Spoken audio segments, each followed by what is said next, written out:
पिएला साला घर वाला लोग तो नहीं ये तो ना नासा में हो खेला मेरा रू देला माई मेरा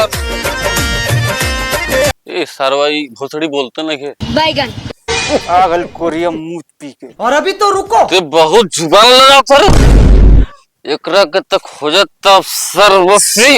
अच्छा जुबान लड़ा तरे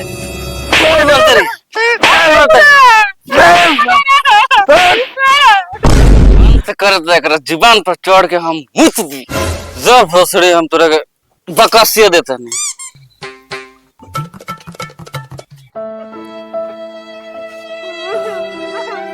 का भौजी काहे रोवत तारू? रात के ज्यादा हो गइल बा। भाग साले खाली दिमाग रे वही समय रहेला। जब मुतियाने के बेटा पी गया होता रोज मारा था देखिए पूरे को रात फूल गई। ओई से तरह से कहनी जो उनका का छोड़ दो तो तू ना मालूम हमार बा कैसे छोड़ दिए बाबा बोले मारल तो मारल का लेकिन सांग के करे मछली दिया गया खा गरई मरवावा घरई।